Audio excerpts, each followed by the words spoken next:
Let me tell you something that most people don't know about me. For 40 years, I worked as a CPS forensic evaluator. That means when families went to court fighting over children, I was the one who determined who was telling the truth and who was lying. I interviewed thousands of children, documented hundreds of cases of emotional abuse, and testified in family court more times than I can count. So when I moved in with my son's family after my husband died, I thought I was just a grieving grandmother looking for comfort. I had no idea I was about to encounter the most sophisticated family manipulator I'd ever seen, and she had no idea she was implementing textbook psychological abuse tactics in front of someone who'd spent 4 decades studying exactly those patterns. My daughter-in-law Jennifer is beautiful, articulate, and absolutely charming. She greeted me at the door with perfect sympathy, perfect concern, perfect everything. But here's what 40 years of professional experience teaches you: the most dangerous people are often the most charming. And something about Jennifer's performance immediately triggered every alarm bell I'd developed in my career. You have to understand, when you've interviewed as many families as I have, you develop an instinct for authenticity. Jennifer's words were perfect, her tone was perfect, but her micro-expressions told a completely different story. When she thought no one was looking, her face would shift for just a second, irritation quickly masked by practiced sympathy. My son David is a good man, but he's trusting in a way that attracts manipulators. When he offered to rearrange things to make me more comfortable, Jennifer immediately jumped in with this sweet voice saying I needed my independence, that I'd been through enough without them treating me like an invalid. Most people would hear caring concern. I heard something else entirely: false empathy masking control. I'd documented this exact language pattern in dozens of custody evaluations. Jennifer was already establishing herself as my advocate, while simultaneously positioning herself between David and me. Then my 8-year-old granddaughter Emma ran up to me, excited about showing me her puzzle, and I watched Jennifer's reaction carefully. Her expression hardened for exactly 2 seconds before the sweet mask returned. When Emma asked for my help, Jennifer immediately redirected homework first. House rules, Grandma needs rest. This wasn't normal boundary setting. This was deliberate prevention of bonding between Emma and me. I've seen this technique used by parents trying to alienate children from the other parent in custody disputes. Jennifer was already implementing isolation tactics on day 1. My 6-year-old grandson Lucas bounded in next, holding up a crayon drawing with pure joy, and Jennifer shut him down immediately. "We don't interrupt adults," she said, deflating his excitement instantly. But I looked at that drawing, and it told me everything I needed to know about this family's power structure. Lucas had drawn Jennifer huge and in the center, David small and off to the side, the children tiny at the bottom. In forensic evaluations, we analyze children's drawings because kids unconsciously reveal family dynamics through art. This picture screamed fear-based hierarchy and power imbalance. Here's what really concerned me professionally. Both children immediately monitored Jennifer's facial expressions before speaking or moving. That's not normal child behavior. That's trauma response. These kids were walking on eggshells in their own home. That evening, as I unpacked my professional materials, 40 years worth of psychological journals, assessment tools, research on family manipulation, I could see Jennifer's discomfort. She kept glancing at the titles, and I could practically see her calculating what my background might mean for her control structure. My phone rang, and it was Dr. Collins from Family Court Services asking me to consult on an emergency child welfare case. As I discussed suspected emotional abuse with him, I noticed Jennifer listening from the hallway. When I mentioned forensic evaluation and court testimony, her whole demeanor changed. She was beginning to understand exactly what kind of professional she was dealing with. But the real revelation came later that night when I heard Jennifer and David talking in the kitchen. 40 years of investigative work taught me that unguarded moments reveal authentic personality. So I listened carefully while discreetly recording on my phone, a habit from decades of child protection interviews. Jennifer was already building her case against me. "I've worked too hard to create stability here," to have it undermined by someone who doesn't understand our family dynamics, she told David. Then came the loyalty test. I'm your wife, the mother of your children. This is about loyalty, David. I'd heard this exact manipulation in hundreds of custody cases. Jennifer was positioning me as a threat to family stability, while forcing David to choose between his wife and his mother. This wasn't random conflict. This was systematic parental alienation beginning to unfold. The most chilling part was how calculated it all was. When I walked into the kitchen moments later, Jennifer instantly shifted to performance mode, sweet, welcoming, accommodating. The contrast between private Jennifer and public Jennifer was in mood variation. It was deliberate psychological manipulation with sophisticated understanding of impression management. That night, I did something I'd done thousands of times in my career but never about my own family. I opened a case file. I typed up my initial assessment. Subject displays classic narcissistic manipulation patterns. Public persona completely inconsistent with private behavior. Preliminary indicators of parental alienation strategy in development. But the moment that really broke my heart came around midnight, when Emma appeared at my door, clutching a stuffed animal, eyes wide with anxiety. I had a bad dream, she whispered. Mommy, Jennifer was really mad. Everyone was yelling. This child was processing trauma through her dreams. I'd seen it thousands of times in my career. I used therapeutic techniques to calm her down, grounding exercises, safe space creation, emotional regulation tools I'd employed with countless frightened children. Will you still be here tomorrow? She asked as Jennifer came to collect her. That question contained so much attachment anxiety. 80-year-olds shouldn't be worried about adult availability unless they've experienced chronic insecurity. Emma was already afraid I would disappear, which told me Jennifer had probably made comments about my temporary presence. As they left my room, I heard Jennifer's sweet voice saying, Emma knows the rules about bedtime, but I also saw Emma's immediate tension response. These children were afraid of their stepmother, and she was systematically working to eliminate any other source of emotional support in their lives. I sat there that night, staring at family photos and realizing what I was up against. Jennifer thought she was manipulating a grieving grandmother. She had no idea she was implementing textbook psychological abuse tactics in front of someone who'd spent 40 years documenting exactly these patterns for court testimony. I'd protected thousands of children from emotional abuse during my career. I wasn't about to stop now, especially when those children were my own grandchildren.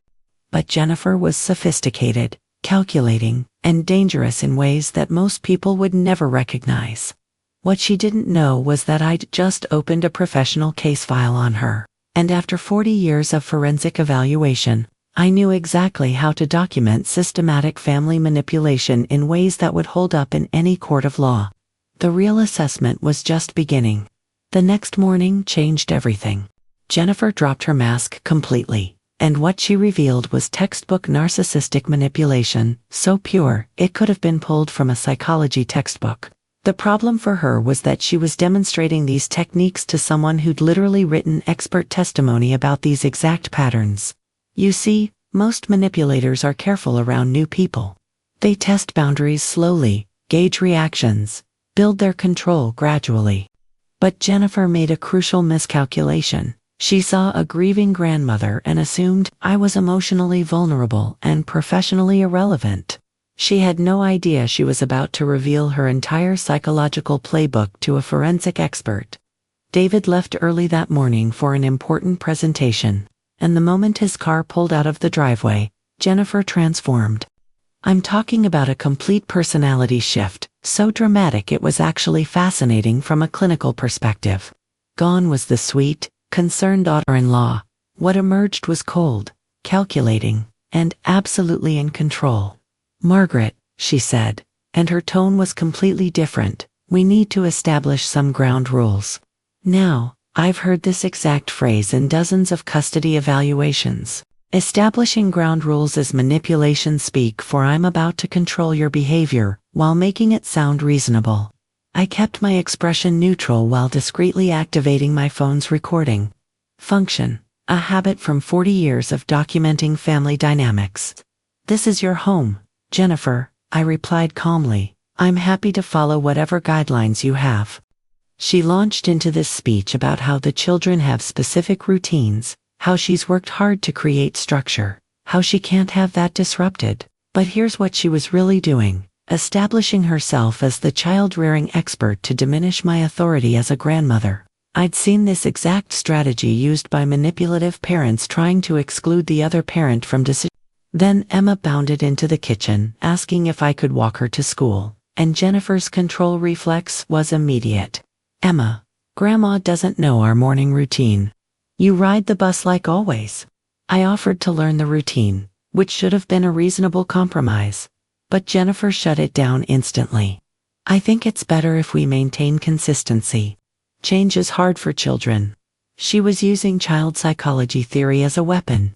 Consistency wasn't about Emma's well-being. It was about preventing me from building any relationship with my granddaughter.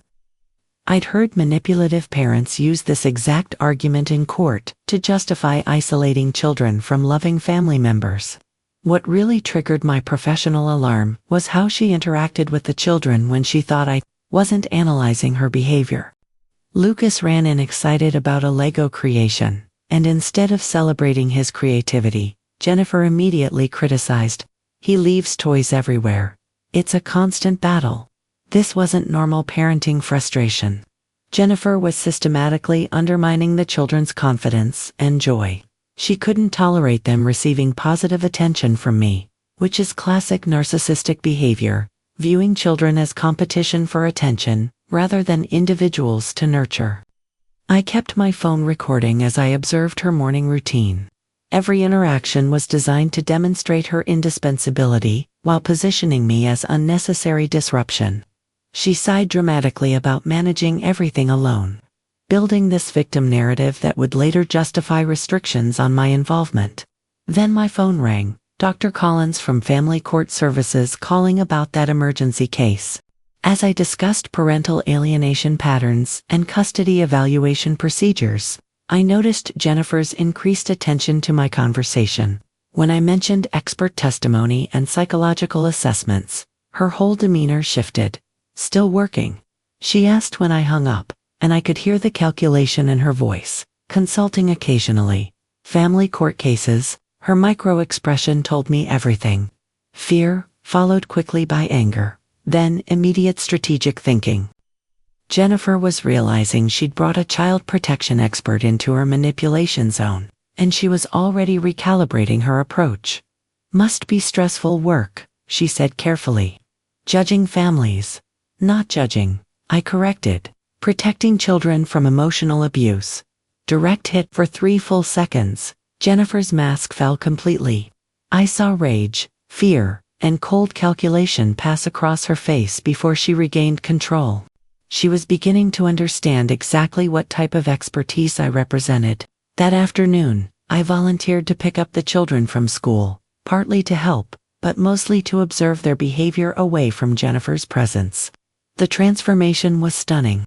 These kids lit up completely the moment they got in my car. Emma chattered excitedly about her day. Lucas bounced in his seat, showing me his gold star, and both children displayed personalities I hadn't seen at home: confident, creative, emotionally expressive. The contrast was so dramatic it confirmed my worst fears about the household environment. "Grandma, can we stop for ice cream?" Emma asked. "Just us." Before I could answer, Lucas added, "Mommy, Jennifer says ice cream is bad for us." Then Emma said something that made my blood run cold. "She says lots of things are bad for us now." "What kinds of things, Emma?" "Like staying up late, and laughing too loud, and asking for things, and..." She stopped suddenly, realizing she might be saying too much. "I'm not supposed to talk about family stuff." There it was. Jennifer was coaching these children to hide information from family members. Not supposed to talk about family stuff is preparation language for parental alienation. Jennifer was training them to keep secrets, which is exactly how manipulative parents isolate children from potential support systems. When we arrived home, Jennifer was waiting with that forced sweetness that made my skin crawl. "There you are. I was worried when you weren't here after school. I offered to pick them up. I said, I hope that was okay. Of course. I just like to know where my children are. Did you catch that? My children, not our children, or the children. Jennifer was linguistically establishing ownership while excluding David's family lineage. In custody evaluations, we call this possessive language, and it's a red flag for controlling behavior. When Emma mentioned the ice cream request, Jennifer shut it down immediately with this speech about sugar and health. But this wasn't about nutrition. It was about eliminating any positive experience I might provide the children. Classic alienation technique: prevent bonding opportunities between children and the targeted parent or family member. Lucas tried to argue that his gold star deserved celebration, and Jennifer's response was psychologically devastating. Good behavior is expected. She was minimizing his achievement to reduce his self-esteem, while training him not to seek positive reinforcement. I think achievements deserve celebration, no matter how small, I said, directly challenging her parenting philosophy. Her response was immediate. Well, we all have different approaches to child rearing. Perfect setup. Jennifer was establishing that our approaches were incompatible, creating the foundation for the choose sides dynamic she was planning to implement with David. When David came home that evening, Jennifer launched into her victim performance. She positioned herself as the overwhelmed mother, trying to maintain stability while dealing with different opinions about parenting. She framed our ice cream discussion to make me seem indulgent and herself seem responsible. I watched her manipulate my son in real time. She reduced complex family dynamics to simple either-or choices, made herself the good parent and me the disruptive influence. When David suggested a compromise, Jennifer sighed and took the martyr position, appearing accommodating while actually reinforcing her control. I suppose I'm just more concerned about consistent boundaries, she said. But I understand family has different ideas. Brilliant manipulation. She appeared reasonable while making me look demanding. David was caught in the middle, exactly where she wanted him. That night, I transcribed my recordings and updated my professional assessment. Jennifer was implementing systematic parental alienation tactics with sophisticated understanding of family psychology. She was using therapeutic language as a weapon, establishing ownership of the children, preventing bonding opportunities, and triangulating with David to force loyalty choices. But here's what Jennifer didn't understand. I'd spent 40 years documenting these exact patterns for court testimony. Every technique she was using, I'd seen before. Every manipulation strategy in her playbook was something I'd written expert reports about. She thought she was outmaneuvering a grieving grandmother. She had no idea she was implementing textbook psychological abuse in front of someone who'd literally testified in court about these precise tactics. If you've ever felt that gut instinct about someone's performance versus genuine care, you understand the importance of trusting your professional judgment. Understanding boundaries starts with recognizing when they're being systematically violated. Share your thoughts about family manipulation patterns you've observed. The evidence I was gathering wasn't just personal observation, it was forensic quality documentation that would hold up under legal scrutiny.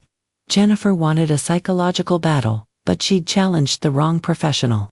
Tomorrow, I would begin phase 2 of my assessment. Because protecting my grandchildren wasn't just about love anymore. It was about using 4 decades of expertise to systematically document and counter the most sophisticated family manipulator I'd ever encountered. And she still had no idea what she was really up against.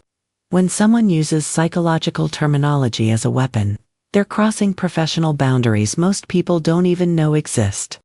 If you've experienced family members who manipulate using therapeutic language, you know how sophisticated these tactics can be. Comment about your experiences with manipulation disguised as concern. By the 3rd day, I realized Jennifer wasn't just manipulating my family, she was building a legal case against me. And as someone who'd spent 40 years in family court, I recognized the strategy immediately. She was systematically documenting my boundary violations to justify a restraining order that would permanently ban me from seeing my grandchildren. Let me explain how sophisticated this was. Jennifer understood that in family law, grandparents have very limited rights. If she could establish a pattern of my interference with their parenting, she could petition the court to restrict my access to Emma and Lucas. What she didn't know was that she was building this case in front of someone who'd testified in hundreds of similar situations. It started with small things. Every time I offered to help with the children, Jennifer would make comments like, "We appreciate the offer, but we have our routines." She'd say it sweetly, but she was establishing a record that I didn't respect their parenting decisions. When I suggested different approaches, celebrating Lucas's achievements, allowing Emma more emotional expression, Jennifer would respond with, "Everyone has different parenting styles, I suppose." She was creating documentation that positioned me as critical of their methods while making herself appear tolerant and accommodating. Classic legal strategy: build a narrative of the reasonable parent dealing with an interfering relative. But the real revelation came when I overheard Jennifer on the phone with someone, speaking in a completely different tone than I'd ever heard before. She was detailing my inappropriate involvement with clinical precision, mentioning specific dates and times, describing my undermining of parental authority. I realized she was talking to a lawyer. "She insists on giving advice about everything," Jennifer was saying. "She questions our dietary choices, our bedtime routines, our discipline methods. The children are starting to act confused about who's really in charge here." Every word was calculated to build a legal case. Jennifer was painting me as the disruptive influence while positioning herself as the protective mother. She was also documenting something crucial, that the children were responding positively to me, which she was spinning as confusion about authority. Here's what made this particularly dangerous. Jennifer's strategy was actually legally sound. Family courts prioritize parental authority over grandparent relationships. If she could demonstrate that my presence was causing family disruption, she could legally eliminate me from the children's lives. But what Jennifer didn't understand was that I wasn't just any grandmother. I was a mandated reporter with 40 years of experience documenting family dysfunction. And what I was observing in this house was systematic emotional abuse that I was legally obligated to address. The children's deterioration was becoming impossible to ignore. Emma had started having panic attacks, real ones, not just nightmares. She'd wake up hyperventilating, unable to breathe, terrified of something she couldn't name. I recognized the symptoms immediately because I'd documented them in hundreds of abuse cases. Lucas was developing what we call emotional shutdown, a protective mechanism where children stop expressing feelings to avoid negative reactions. He'd gone from bouncing energy to careful, controlled behavior that monitored every adult's mood before he dared to speak or move. Both children were exhibiting what psychologists call hypervigilance, constantly scanning Jennifer's expressions for signs of disapproval. This isn't normal family dynamics. This is trauma response to psychological abuse. As a licensed clinical social worker and court-certified forensic evaluator, I was legally required to report suspected child abuse to Child Protective Services. The evidence I was gathering wasn't just personal concern, it was documentation of systematic emotional manipulation that met legal definitions of psychological maltreatment. But here's the impossible position I was in. If I filed a CPS report, Jennifer's legal strategy would immediately shift. She'd claim I was a vindictive relative using false accusations to maintain family access. My professional intervention would be reframed as personal retaliation. Yet if I didn't report what I was documenting, I would be violating my legal obligations as a mandated reporter. 40 years of professional ethics required me to protect these children, regardless of personal cost. The crisis point came when I witnessed Jennifer's most devastating manipulation yet. Emma had drawn a picture at school, a family drawing where she'd included me as part of the family. When Jennifer saw it, her reaction was swift and psychologically brutal. "Emma, sweetheart, why did you draw Grandma in our family picture? She doesn't live here permanently. She's just visiting while she finds her own place." The child's face crumpled. Jennifer was systematically destroying Emma's sense of security and belonging. But she did it with such gentle sweetness that most people would miss the psychological devastation. I thought, I thought she was staying, Emma whispered. Oh honey, no. Grandma has her own life to figure out. We can't expect her to take care of us forever. Jennifer was teaching my granddaughter that love is temporary, that adult support is conditional, that she couldn't count on family stability. This was textbook psychological manipulation designed to create insecure attachment patterns. I documented this interaction with clinical precision, noting Emma's immediate emotional dysregulation, her regression to thumbsucking, her withdrawal from family interaction. These weren't minor behavioral changes. These were trauma responses to systematic emotional abuse. That evening, I faced the most difficult professional decision of my career. I had documented evidence of psychological maltreatment that legally required intervention. But I also understood that Jennifer's legal strategy was sophisticated enough to potentially succeed in court. I called Dr. Collins for an emergency consultation, speaking carefully because I knew Jennifer was monitoring my conversations. I need advice about a complex family situation involving suspected emotional abuse of minors. I told him the perpetrator appears to be building a legal case to prevent professional intervention. How solid is your documentation? He asked. Forensic quality, multiple recordings, behavioral observations, systematic pattern recognition. Clear evidence of psychological manipulation meeting legal standards for emotional abuse. Margaret, you know what your obligations are. If you have evidence of child maltreatment, professional ethics require action regardless of personal complications. He was right. 40 years of protecting children had led to this moment. But Jennifer had created a legal trap where my intervention could be weaponized against the very children I was trying to protect. I spent that night reviewing 40 years of case law, looking for precedents where grandparents had successfully intervened in emotionally abusive situations. The statistics were sobering. Family courts strongly favor parental rights over extended family concerns, even when abuse is documented. But I had advantages Jennifer didn't know about. My documentation wasn't just personal observation, it was professional assessment, meeting legal standards for court testimony. My recordings weren't just family drama, they were forensic evidence of systematic psychological manipulation. More importantly, I understood something Jennifer had missed in her legal strategy. She was building a case against a disruptive grandmother while actually implementing psychological abuse in front of a court-certified expert witness. Every manipulation technique she was using, I was documenting with clinical precision. Every legal argument she was preparing, I was building evidence to counter. Jennifer thought she was outmaneuvering a grieving relative. She was actually providing expert testimony material to someone who'd spent 4 decades in family court. The children's safety hung in the balance, and I had to make an impossible choice: file a CPS report and risk Jennifer's legal retaliation, or stay silent and watch my grandchildren suffer systematic emotional abuse. But Jennifer had made one crucial miscalculation. She assumed I would prioritize family harmony over professional duty.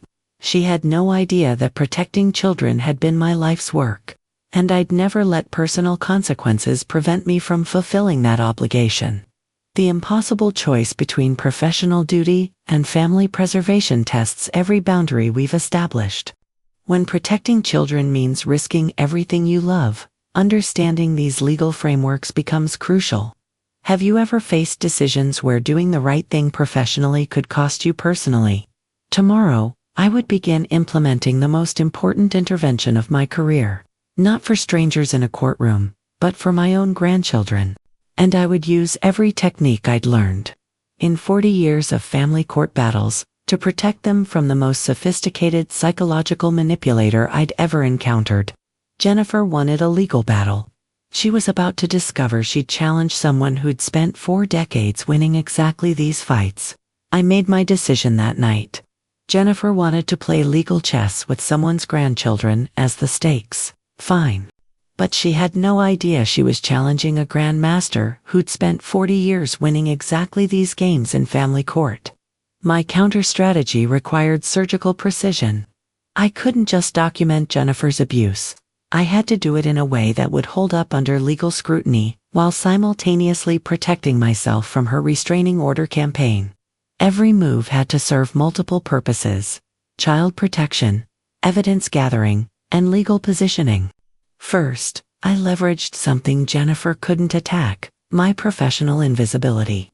Society systematically underestimates older women, especially grieving grandmothers. Jennifer saw vulnerability where there was actually decades of forensic expertise. I was going to use her assumptions against her. I began implementing what I call therapeutic stealth mode. Every interaction with the children became a covert therapy session disguised as normal grandparent activities. When Emma had her panic attacks, I'd use clinical breathing techniques while calling them special calm-down games. When Lucas showed emotional shutdown, I'd employ play therapy through silly grandmother activities. Jennifer couldn't object to a grandmother playing with children, but what I was actually doing was providing trauma-informed therapeutic intervention, using techniques I'd refined over 4 decades of child welfare work. Here's what most people don't understand about forensic documentation.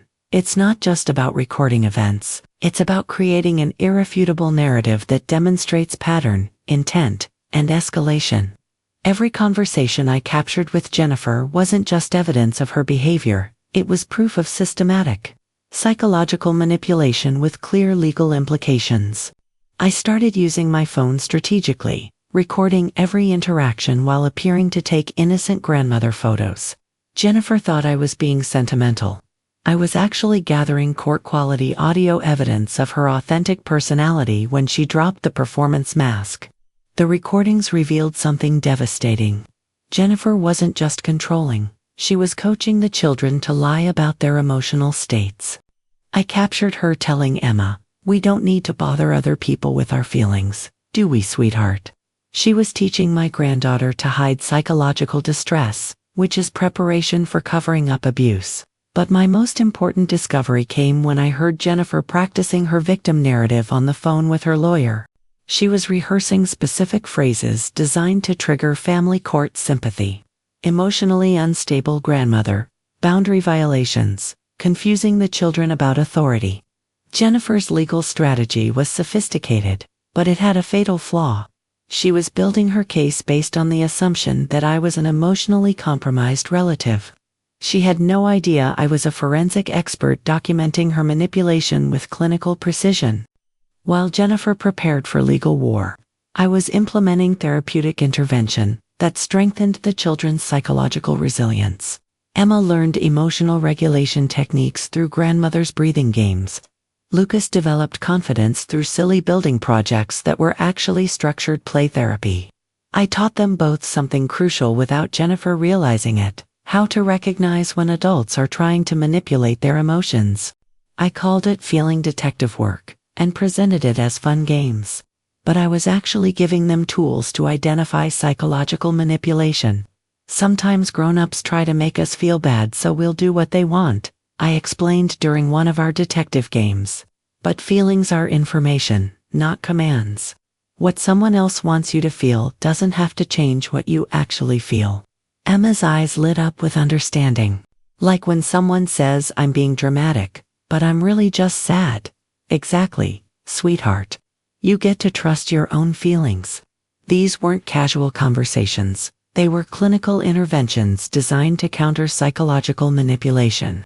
I was systematically building the children's emotional resilience while gathering evidence of their abuse. Meanwhile, Jennifer's control tactics were escalating in response to my presence. She began monitoring all communication between the children and me, interrupting conversations, redirecting attention whenever emotional connection developed. But her increased control efforts were actually providing more evidence of her systematic manipulation. I documented everything using forensic evaluation protocols I'd perfected over decades. Behavioral observations, exact quotes, timestamps, contextual analysis. Every piece of evidence was gathered to professional standards that would withstand legal challenge. The breakthrough came when I witnessed Jennifer's most revealing manipulation yet. David had called to say he'd be late from work, and Jennifer's immediate response was to create a crisis that required the children's attention and emotional labor. "Oh no, She sighed dramatically. Daddy's working so late again. I guess it's just us tonight. I hope I can manage everything alone.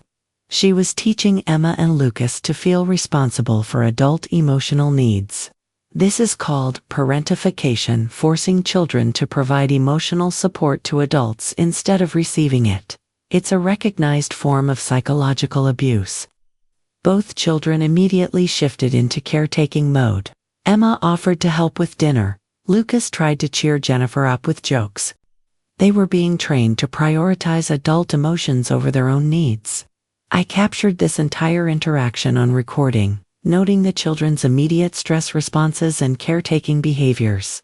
This wasn't normal family dynamics. This was systematic emotional manipulation that created insecure attachment patterns.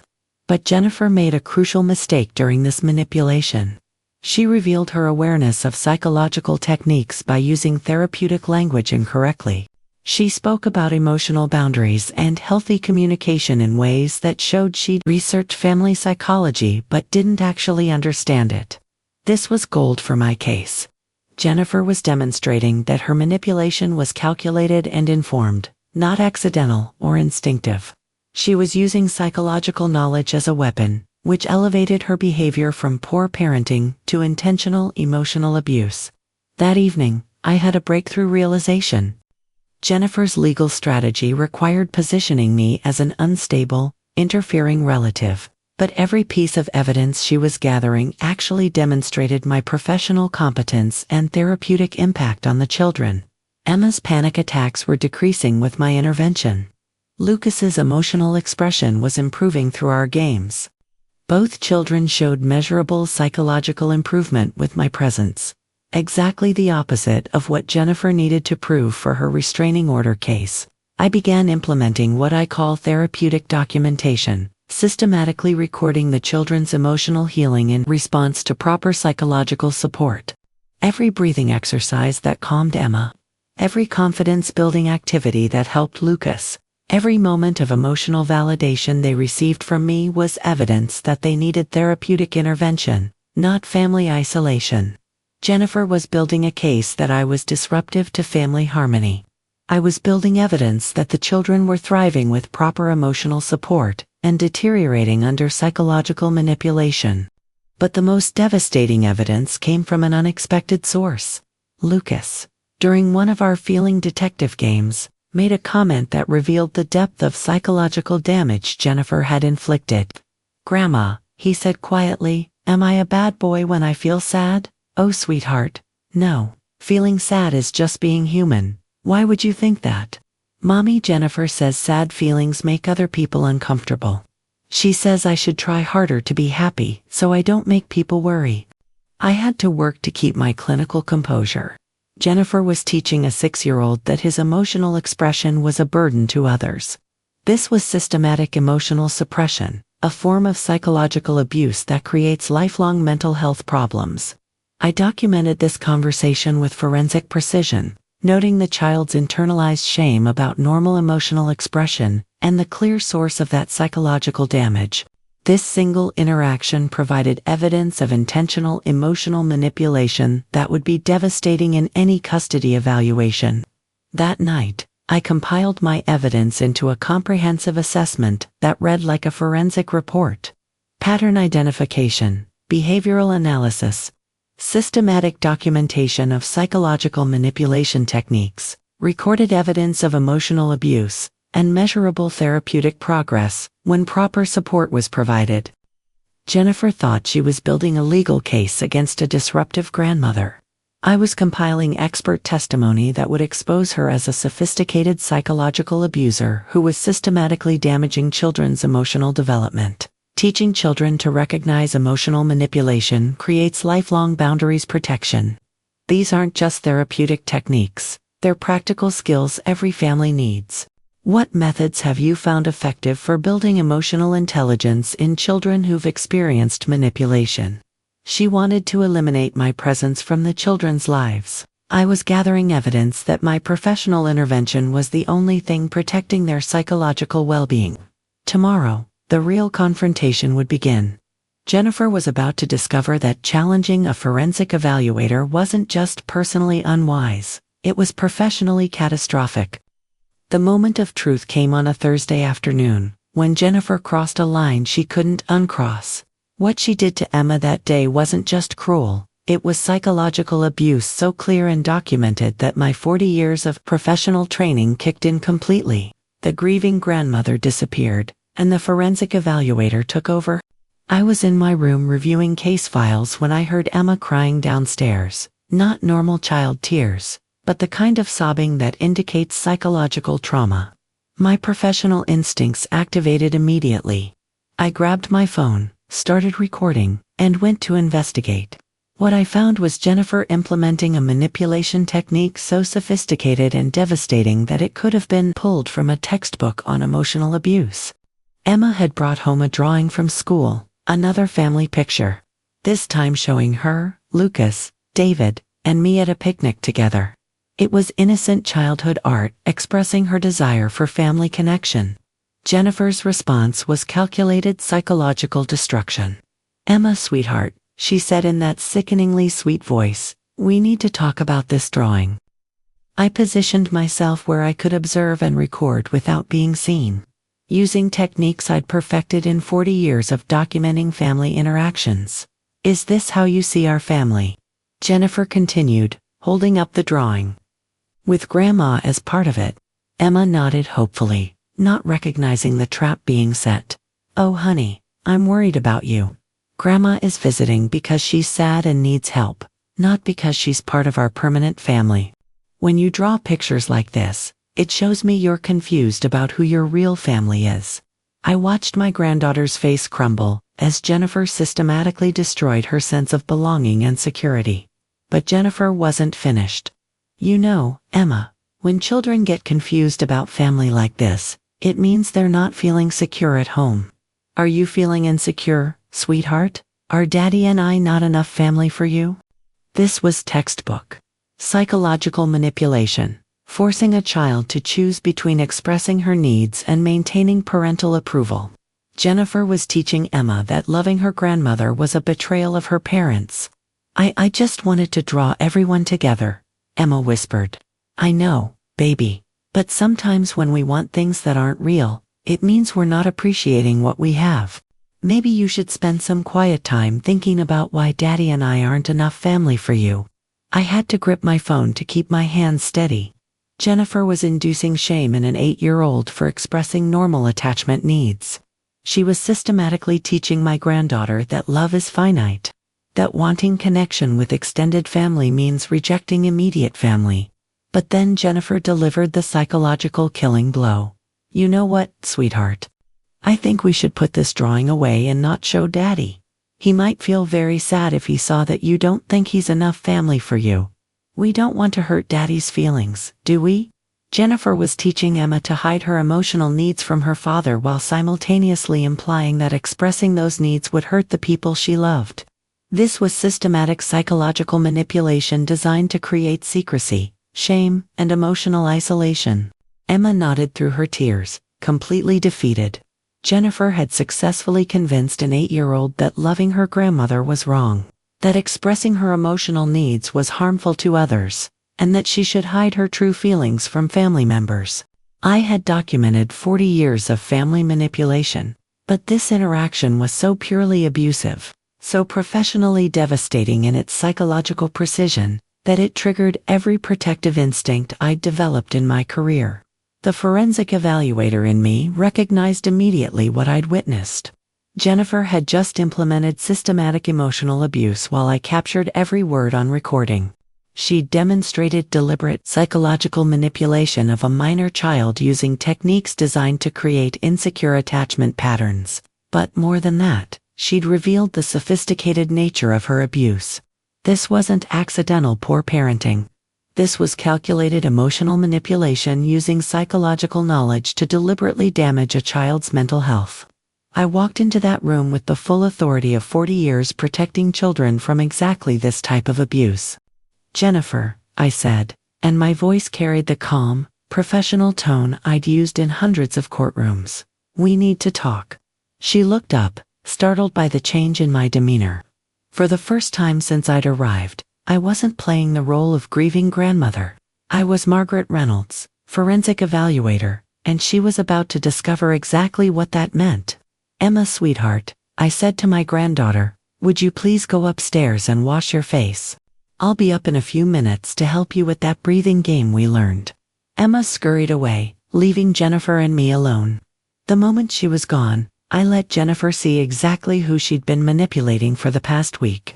"I've been documenting your interactions with these children since the day I arrived," I said calmly. "What I just witnessed and recorded constitutes systematic emotional abuse of a minor child." Jennifer's face went white. "What are you talking about?" "I was just parenting. You were implementing psychological manipulation techniques designed to create insecure attachment patterns and emotional shame in an 8-year-old child. I've testified about these exact techniques in family court for 40 years. She tried to maintain her composure, but I could see the calculation happening behind her eyes. "You're being dramatic, Margaret. Every parent has difficult conversations with their children." "Jennifer, I'm a licensed clinical social worker and court-certified forensic evaluator. What you just did to Emma meets legal definitions of emotional abuse. I have it documented on recording with professional analysis." That's when Jennifer realized she'd made a catastrophic miscalculation. Her confident mask finally fell completely, revealing the cold calculation underneath. "You've been recording me," she said, and for the first time, her voice carried real fear. "I've been conducting a forensic evaluation of this household since day one.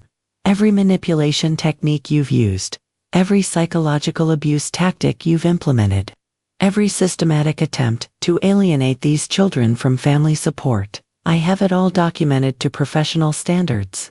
Jennifer's mind was racing.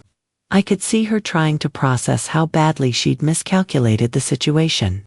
"You can't use recordings without consent," she said desperately. "Actually, I can. This is a one-party consent state, and as a mandated reporter documenting suspected child abuse, I'm legally protected. More importantly, I have 40 years of experience documenting exactly these patterns for court testimony." The silence stretched between us as Jennifer realized the magnitude of her mistake. She'd spent a week implementing sophisticated psychological abuse in front of someone who'd literally written expert witness reports about these precise techniques. "What do you want?" she finally asked, and her voice was completely different now, calculated, desperate, but no longer performing.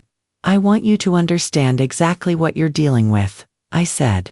"You thought you were manipulating a grieving grandmother. You've actually been providing court-quality evidence to a forensic expert who's testified in hundreds of child abuse cases." I pulled out my phone and showed her the recording app. "Every conversation we've had, every interaction with the children, every manipulation technique you've used, it's all here, documented, analyzed, and ready for professional review." Jennifer's face contorted with rage. The sweet mask was completely gone now, replaced by the authentic person I'd been documenting. "You can't destroy my family," she hissed. "I'm not destroying anything, Jennifer. I'm protecting children from systematic emotional abuse. That's what I've done for 40 years, and I'm not stopping now just because these particular children are my grandchildren. David will never believe you. David won't need to believe me. I have recordings of your authentic voice, behavioral documentation, professional analysis, and expert testimony credentials. I have evidence, Jennifer. You have performance." That's when Jennifer made her final fatal mistake. In her rage and desperation, she revealed the depth of her psychological manipulation. "Those children belong to me," she snarled. "I've worked for 3 years to shape them exactly how I want them. You think you can just walk in here and undo everything I've built?" I smiled and held up my phone. And that statement just provided the final piece of evidence I needed. "You just admitted to deliberately shaping children for your own purposes. That's textbook psychological abuse." Jennifer realized what she'd done. She'd just confessed to systematic emotional manipulation while being recorded by a forensic expert. "Tomorrow," I continued calmly, I'll be filing my professional assessment with Child Protective Services. I'll also be providing copies to David, along with therapeutic recommendations for the children's psychological recovery. You're bluffing. Jennifer, I've filed hundreds of these reports.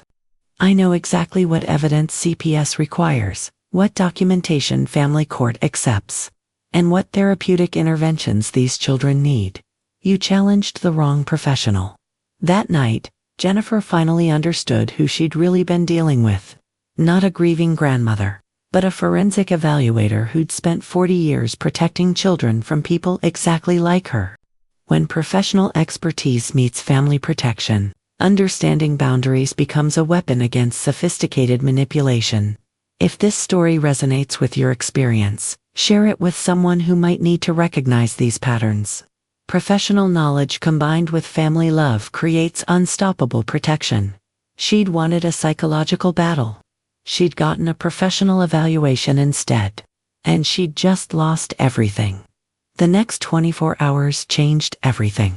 Jennifer's world collapsed with the precision of a controlled demolition, and I implemented the most important family intervention of my career. This wasn't just about exposing abuse anymore. It was about systematic healing using every technique I'd learned in 40 years of family restoration work. I started with David. He deserved to understand what had been happening in his own home, and he needed to hear it from me before Jennifer could spin her version of events. I called him at work and used the calm, professional tone that had carried me through thousands of difficult family conversations. David, I need you to come home early today. We have a family crisis that requires immediate attention, and I need to share some professional concerns with you about the children's psychological well-being. Professional concerns. Mom, what are you talking about? Son, there are things about my background that I haven't shared with you. I spent 40 years as a CPS forensic evaluator, and what I've documented in this house over the past week meets legal definitions of child emotional abuse. The silence on the phone told me David was processing the magnitude of what I'd just revealed. His mother wasn't just a grieving grandmother. She was a trained expert who'd been professionally evaluating his family. I have recordings, behavioral documentation, and systematic analysis that I need to review with you immediately. This is about Emma and Lucas's psychological safety. David came home within an hour, and I showed him everything, not as his emotional mother, but as the forensic professional I'd been for 4 decades. I played the recordings of Jennifer's authentic voice when she thought no one was listening. I showed him the behavioral documentation of the children's trauma responses. I explained the manipulation techniques Jennifer had been using with clinical precision. This recording was taken yesterday, I said, playing Jennifer's confession about shaping the children. In 40 years of court testimony, I've never heard such a clear admission of systematic psychological manipulation.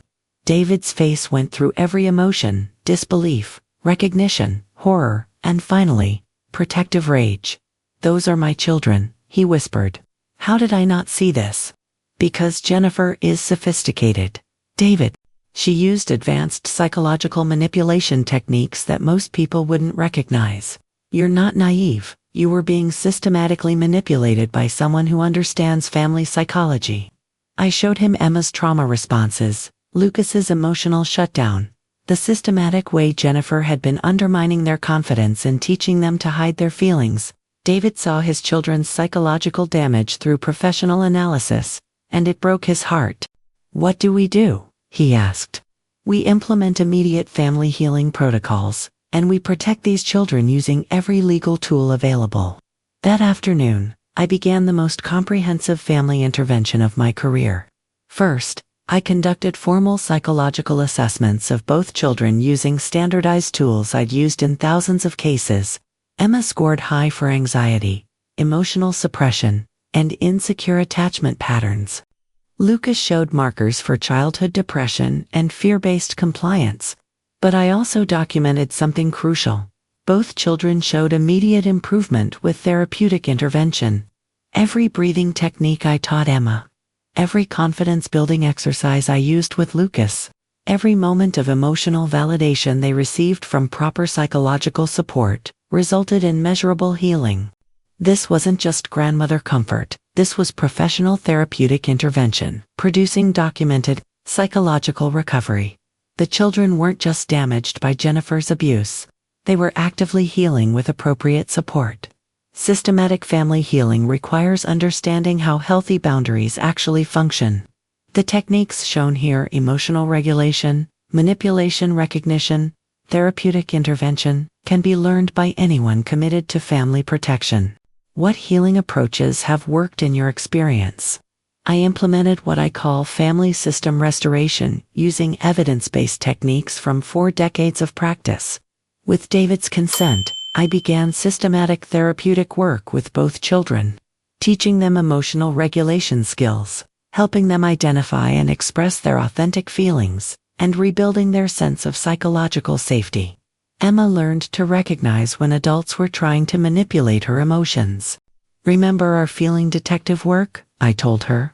"You get to trust your own feelings, even when someone else wants you to feel different."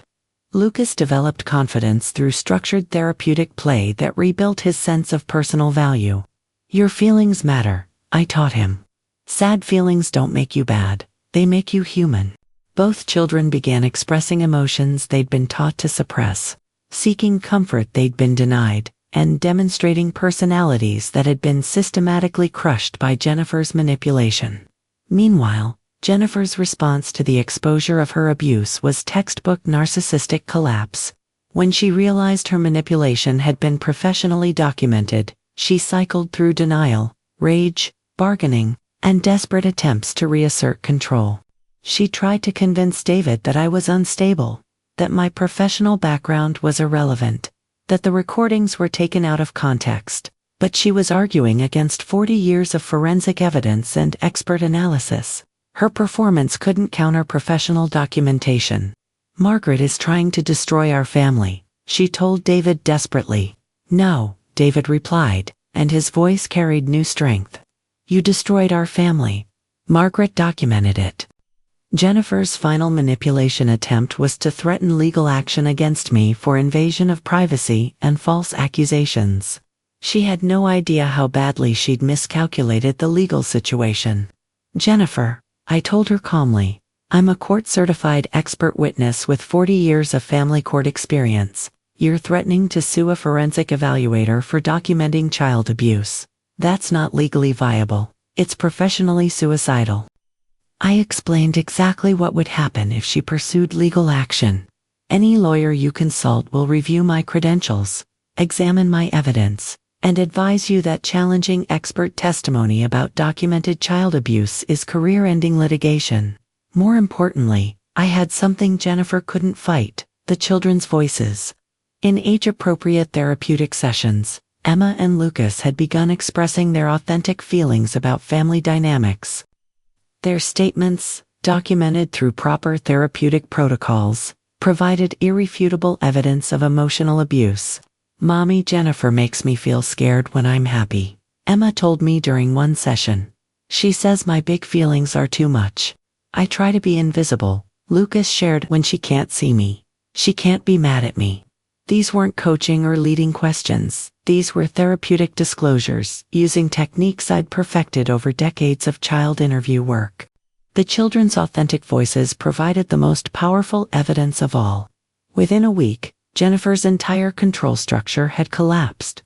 David had stopped responding to her manipulation because he could now identify the techniques she was using. The children were expressing authentic emotions because they'd learned they were safe to do so. The family dynamic had shifted from fear-based compliance to healthy emotional expression. But I wasn't finished.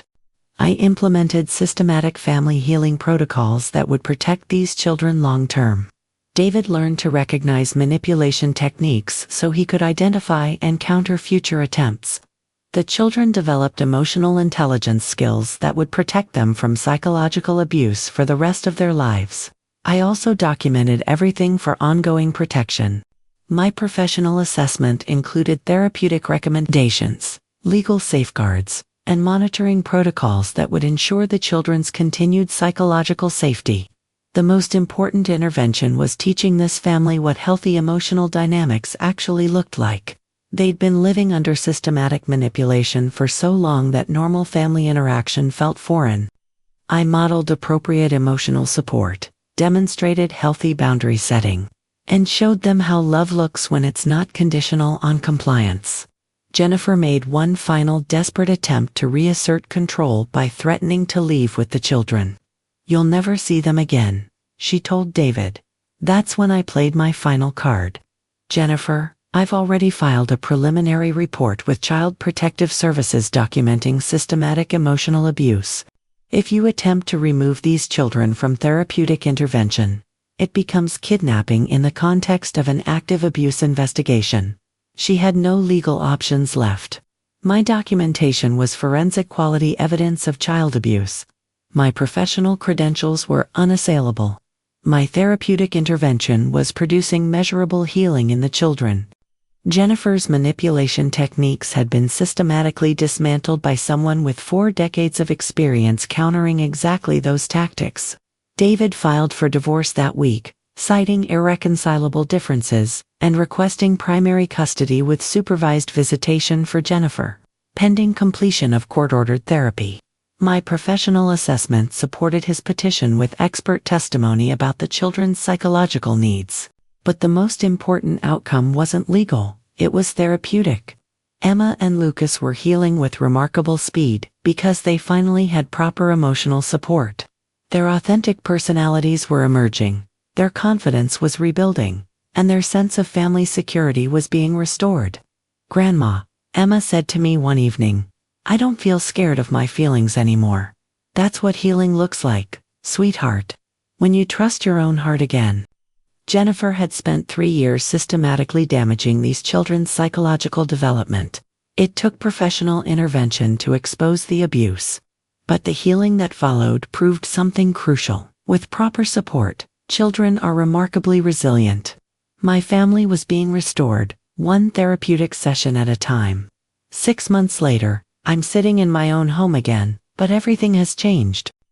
Emma and Lucas visit me every weekend now, and when I look at these children, I see confident, emotionally healthy kids who trust their own feelings and know they're unconditionally loved.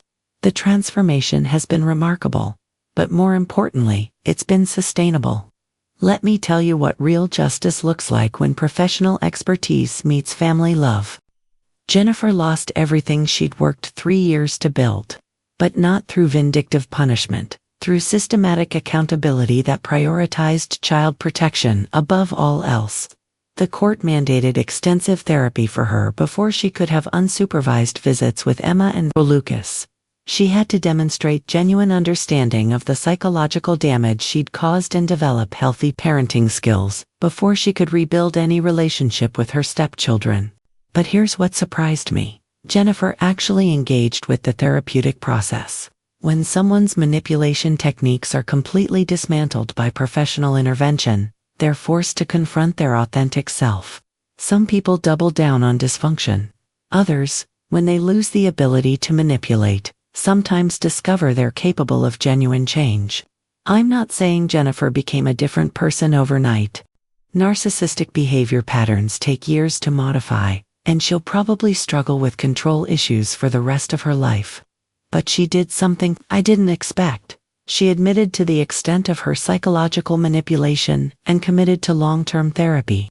"I convinced myself I was creating structure," she told the court-appointed therapist during one session that David and I attended, "but I was really trying to control everyone's emotions because I couldn't handle my own." That level of insight doesn't happen without professional intervention. Jennifer's admission wasn't just personal growth, it was legal acknowledgement that validated everything I'd documented about her systematic emotional abuse. David has become a completely different father. Learning to recognize manipulation techniques didn't just protect him from Jennifer, it made him a more emotionally intelligent parent. He can identify when his children are suppressing feelings, when they're seeking validation, when they need emotional support versus practical guidance. "Mom," he told me recently, "I had no idea how emotionally unavailable I'd become. Jennifer's manipulation worked because I'd stopped paying attention to my own feelings, so I couldn't recognize what was happening to my kids." David's healing has been as important as the children's recovery. He learned that being manipulated doesn't make you weak, it makes you human. But recognizing manipulation patterns makes you powerful.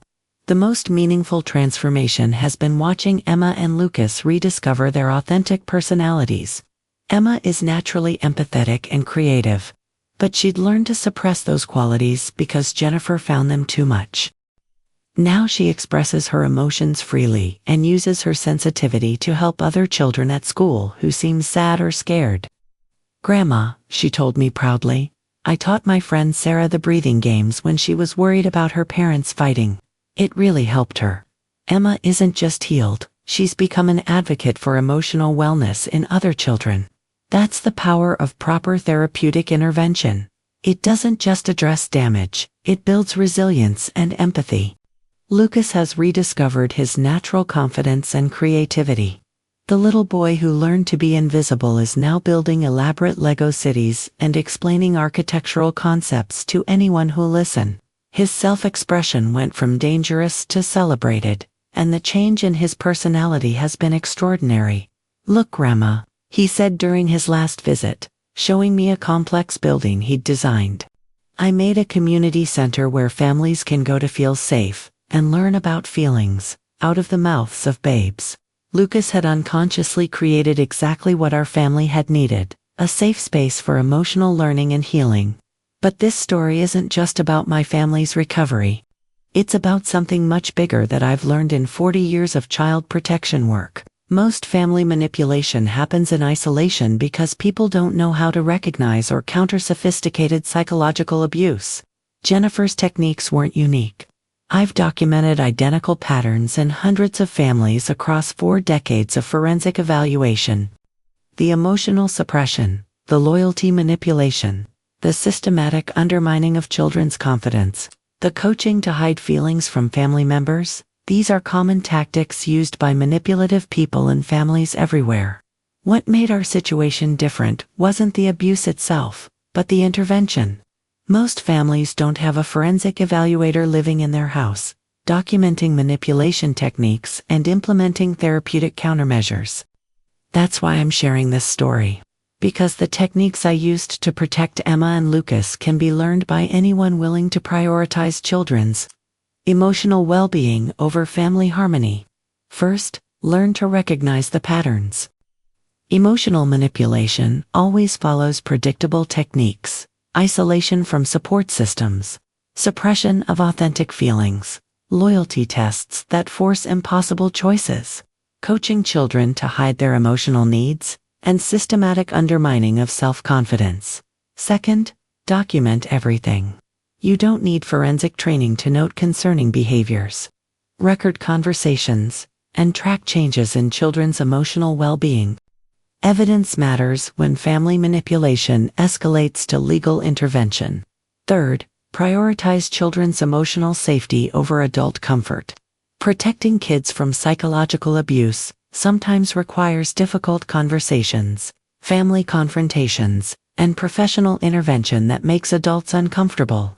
Children's mental health must take priority over maintaining peaceful family dynamics. Fourth, teach children emotional intelligence skills. Kids who understand their own feelings and trust their emotional responses are much harder to manipulate. Simple techniques like feeling identification, breathing exercises, and validation of authentic emotions create psychological resilience. Most importantly, remember that professional help is available. If you recognize systematic emotional manipulation in your family, there are trained professionals who can provide assessment, intervention, and healing support. You don't have to navigate family psychological abuse alone. My professional credentials gave me advantages that most people don't have, but the basic principles of child protection and family healing can be applied by anyone. Love combined with knowledge becomes powerful protection. The ripple effects of our family's healing continue to expand. David has shared our story with other parents who've recognized similar patterns in their own homes. Emma and Lucas have helped other children at school identify and express their authentic feelings. Even Jennifer's therapeutic progress has inspired other people struggling with manipulative behavior patterns to seek professional help. I've returned to consulting work. But now, I specialize in family intervention cases where grandparents or extended family members recognize emotional abuse patterns. There are more families like ours than you might imagine, loving people trapped in systematic manipulation who need professional guidance to break destructive cycles. The most rewarding cases are the ones where early intervention prevents long-term psychological damage. When family members learn to recognize manipulation techniques before children are severely traumatized, the healing process is much faster and more complete. I often think about what would have happened if I hadn't had professional training to recognize Jennifer's manipulation. Emma and Lucas might have grown up believing their emotions were burdens, that love was conditional on compliance, that they couldn't trust their own feelings or seek support from family members. Instead, they're developing into confident, emotionally intelligent children who understand that healthy relationships involve mutual respect, authentic expression, and unconditional love. They'll carry those lessons into their adult relationships and pass them on to their own children. That's the ultimate justice, breaking generational cycles of emotional manipulation through professional intervention and therapeutic healing. Jennifer thought she was creating perfect children who would meet her emotional needs. What she was actually creating was psychological damage that would have affected their adult relationships, parenting abilities, and mental health for decades. Professional intervention stopped that cycle and replaced it with emotional intelligence, authentic self-expression, and secure attachment patterns that will benefit Emma and Lucas for the rest of their lives. Every family deserves this level of protection. Every child deserves emotional safety. Every parent deserves the knowledge and tools to recognize and counter manipulation techniques. That's why I'm sharing our story, not just as a grandmother who protected her grandchildren, but as a professional who wants other families to understand that sophisticated emotional abuse can be identified, documented, and systematically countered by people who care enough to learn how. Love isn't always enough to protect children. But love combined with knowledge, documentation, and professional intervention becomes unstoppable family protection. Breaking generational cycles of manipulation through boundaries education is possible for every family. If this content helped you understand family protection techniques, consider subscribing for more stories that teach these essential skills. Share this with someone who might need professional quality guidance for their family situation. My name is Margaret Reynolds, and this is how 40 years of professional expertise helped me save my grandchildren from systematic emotional abuse. If you recognize these patterns in your own family, please don't wait. Children's emotional safety is worth any conflict it takes to protect them. Because family love without boundaries becomes enabling. But family love with professional knowledge becomes transformation.